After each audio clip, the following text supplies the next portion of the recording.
How you guys doing? Welcome, welcome, welcome. This is your boy Strictly.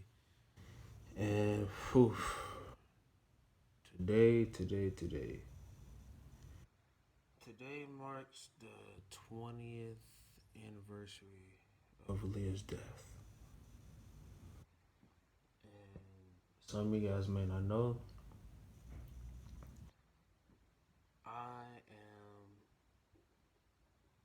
I can say I'm a huge fan of Aaliyah, right? Her music, her style, just the influence that she has, right? Um, I remember still to this day, I'm like, wow, you know, first time I seen Aaliyah, this is like growing up. First time I seen Aaliyah, was Access Granted. I remember it was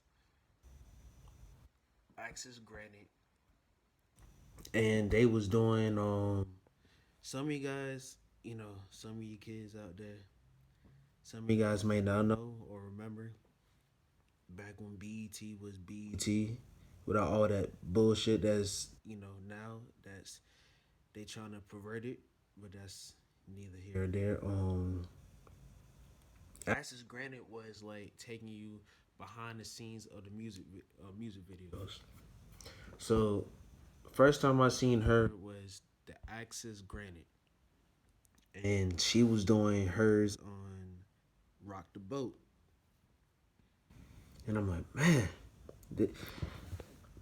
I was three. I was three at the time. Man, from that day on, I'm like, oh, ma, that's gonna be my woman, you know. Ooh. Right? And then I think Access Granted took her. I guess they followed her, right? They followed her, and next thing you know, the plane went up, it went down, but it was crazy because it's like she didn't even hit her prime, but you could tell what was she gonna be. You could tell that she was starting to grow, and it's like wow, and like I always tell people, 2001 was 2001. I could say was, in my opinion, was a sad year. Um, sad year overall, but as for the state of New York, um, New York City, right? It was a sad year because it's like Aaliyah died the next month, 9/11. So it was back to back heartbreak. Flip side, Aaliyah died. Nobody expected it that she died. She was young. Like I said, she was starting to grow. She was starting to grow, and I, it's like wow, you know. Um, it's sad. I mean, then on the other side, 9/11. So it's like boom. So that's why I said it was a sad year for New York City. For New York City to get hit back to back months, right? But overall, it was, I could say, in my opinion, it was a bad year. Um, favorite movie by Ali, I could say Romeo Must Die. Well, you know, people gonna say, well, that's the only movie she did. Yeah, but Romeo Must Die is my favorite. Um, sort of biased because of her, but just the movie alone, it was awesome. The traditional Romeo Must Die and flip it into